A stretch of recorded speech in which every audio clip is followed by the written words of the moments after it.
Ilya here with splitscreen.ca, and I am interviewing the creators of Keelhaul. Hi, I'm Will. Hi, I'm Abhi. We just played the game, and it's a lot of fun. Could you tell us a little bit more about what the game is about and what the premise is? Keelhaul is an asymmetrical multiplayer game where people can play as pirate ships or this massive sea monster called the Kraken in a search for treasure and glory.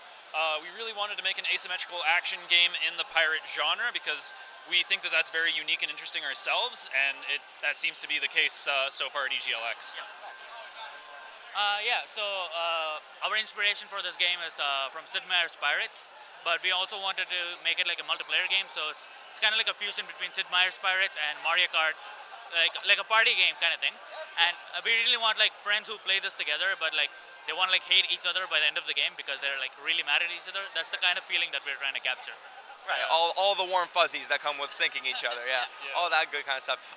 So what's it's a cool dynamic because you got two pirate ships, but they're not on the same team. Right. Like they're both playing against the Kraken, but also against each other. So what do you guys think of? Like, you guys are clearly our fan, but what do you guys think of this concept of there is asymmetry with like the power of the Kraken, but at the same time these two ships who are equal in power but not on the same team? Like what do you think that lends to the game?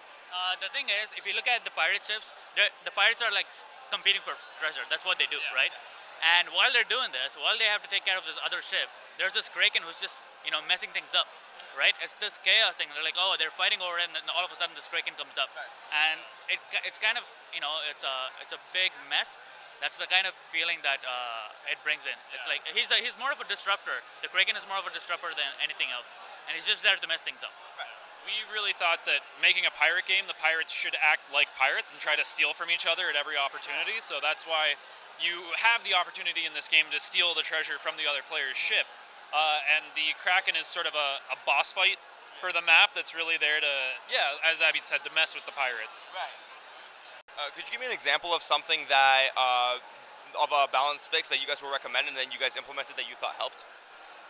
The bombs was definitely at Ubisoft. The developers there were having a bit of a hard time playing against the Kraken as the pirate ships, and they said maybe some sort of defense mechanism that the pirate ship could use would be very useful. So we ended up having the ships have some proximity bombs. They have 3 per life that they can drop, and that really helped in terms of you drop one of those and scurry away from the Kraken as fast as possible. Right. Okay. So you guys are student game developers, right? We are, yeah. Half of our team is from OCAD-U and half of our team is from University of Toronto. It was part of a course that split between the two schools. Have you guys been into game design for a long time? I've been making games on my own, but as a programmer with no art, all I can make is like boxes jump and stuff. And that's why I took this course to meet like OCAD artists, and as you can see, it turned out pretty well. It turned out awesome. What would you say, if you've been into it for a while, what would you say to people who want to get into game design? Like, how would you recommend they go about it? Because you've had like at least some measure of success with it, and you've guys created a really cool looking game, both of you. So just from the programmer side, like how would you get into it? Thanks a lot. The thing I learned the most is that a lot of people that I meet, they're like, oh, I have this idea to make a game, and your idea doesn't matter, right? You gotta make something, and you gotta keep the work. You gotta keep making it for like 2 months, and then maybe it'll not suck.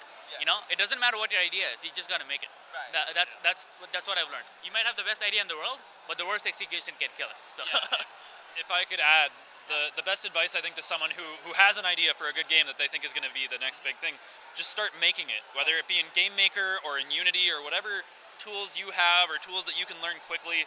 Start making that game. Send it to your friends. See what they think of your game. Like, take their feedback seriously, and then move to the next step with that. Right. Does this game only exist on the Xbox platform, or like what do you guys think? How do you guys think about it? It's running on PC actually. With Xbox controller support. There's also keyboard and mouse support planned. We're going to be releasing this on Steam in 6 months through the greenlight process, and then gauging the interest, we're going to release it on Xbox One and PS4. That's awesome. So where can people find you guys? We'll find out more about Keelhaul, etc., etc. We have a website. It's summa-games.com. Could you spell that out? Yeah, it's SUMMA-games.com. Okay. You can also follow us on Twitter at Summa Games without the dash. And we post a lot of updates. We post a lot of devlogs and screenshots. So follow us there. Do you guys have any other projects planned apart from Keelhaul? Abby has pitched a game to us called Kidnap that's a little bit like Home Alone, where a kid is in his house and a kidnapper has broken into the house and is trying to find the kid. It's another asymmetrical multiplayer game that we sort of have planned that we're thinking we're going to develop after Keelhaul. That's awesome. So you guys want to keep working together just based off of the success of this yeah. and like how it. Hey, well, thank you guys for the interview. It's been you very awesome, much. and best of luck. Well done on the game. Thanks very much.